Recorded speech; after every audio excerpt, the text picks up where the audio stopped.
It was really important actually to have a hit out like that. I mean, obviously, as much as the scoreline blew out, it was actually a good hit out for a lot of our players. A number of the guys hadn't played for 6-7 weeks, so they just commented then, that they were really glad that they actually had the hit out. So it's good. Were you impressed with how quickly they sort of set into their rhythm? Scored plenty of points, like you said. There's players on that side that haven't played for weeks, so that must be really pleasing. Yeah, we've had a couple of training sessions, but the group's pretty well been together for quite some time now over the years. So the connections of the players are very strong, and to obviously put on some points and build some combination was good for us. Sebastian Chris made his first appearance for the Kiwis, hat-trick in the first half. What did you make of his performance? Yeah, it was good. Something you'll remember for sure, I reckon. But he was good. I've got a number of players that can play in each of the positions, so we've got some good decisions to be making down the track moving through the World Cup.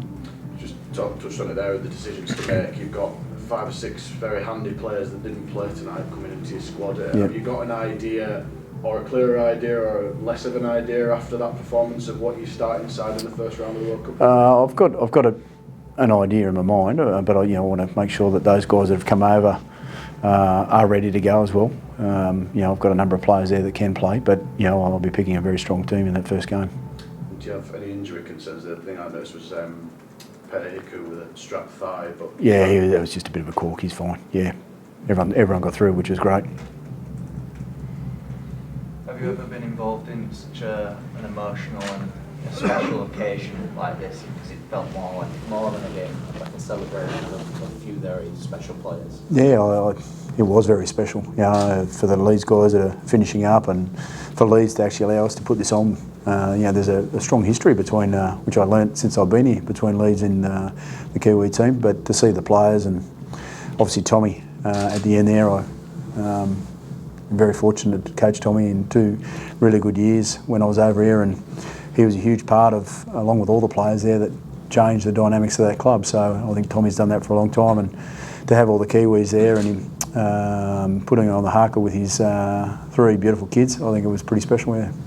Do you think Tommy's, that impact that he had, and yourself had at Wigan back in 2010, do you think that's remembered enough? Because I don't think people talk about it enough. I don't know, I'm not here I suppose, but it was a pretty special time in my life, I know that.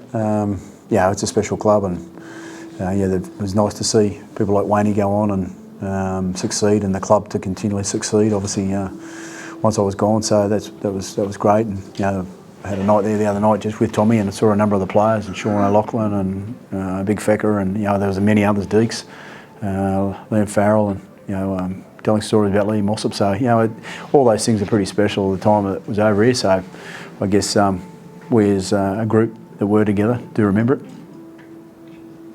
Would it have been more beneficial to have a sterner test tonight?